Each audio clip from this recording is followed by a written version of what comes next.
अस्सलामुअलैकुम। आज हम पढ़ेंगे क्लास 9th की बायोलॉजी और हमारा टॉपिक है इंट्रोडक्शन ऑफ बायोलॉजी।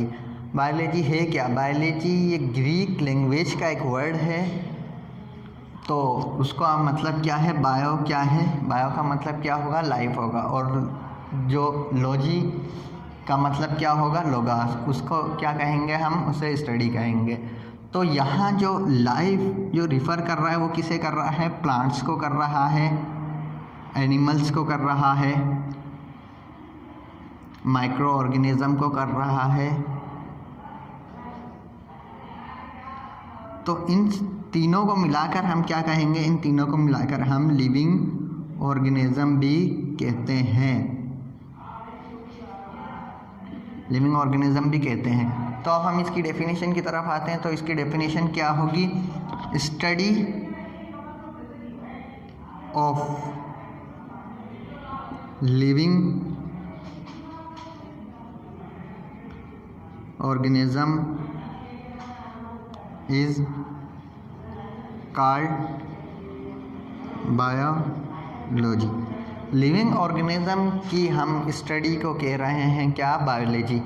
अब लिविंग ऑर्गेनिज्म, सवाल ये आता है लिविंग ऑर्गेनिज्म बना हुआ किस चीज़ का है? तो लिविंग ऑर्गेनिज्म बना हुआ किस चीज़ का है? वो किसका बना हुआ होता है? सेल्स का बना हुआ होता है।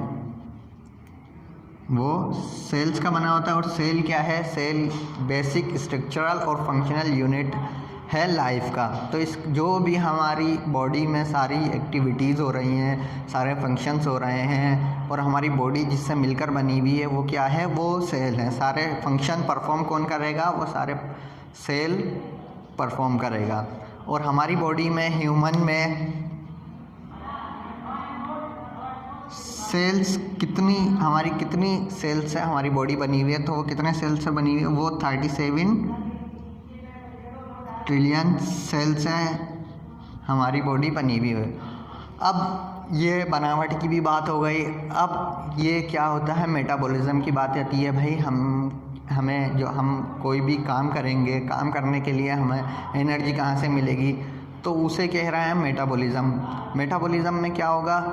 फूड कन्वर्ट होगा किस में? एनर्जी में। Food conversion of food, conversion of food into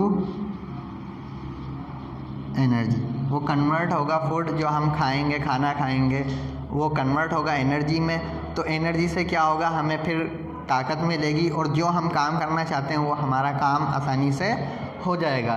फिर दूसरी बात आ जाती है क्या? ग्रोथ की। अब ग्रोथ क्या है? लिविंग ऑर्गेनिजम्स में ग्रोथ हम ये समझ लेते हैं ग्रोथ क्या होगी? इस इंक्रीज़ इन साइज़ और शेप। कोई भी लिविंग ऑर्गेनिज्म इंक्रीज़ कर रहा है, अपनी साइज़ और शेप चेंज कर रहा है, तो उसे हम क्या कह रहे हैं? हम ग्रोथ कह रहे हैं। और ग्रोथ के बाद आ जाती है रिप्रोडक्शन।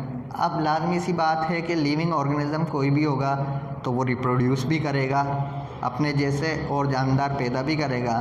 तो वो कैसे होंगे? वो होते हैं रिप्रोडक्शन के तहत। और रिप्रोडक्शन क्या है? Reproduction reproduce new organism by cell division. जब सेल डिवाइड होगा, सेल तकसीम होगा, तो फिर क्या होगा? न्यू बॉडी, न्यू ऑर्गेनिज्म बनेगा।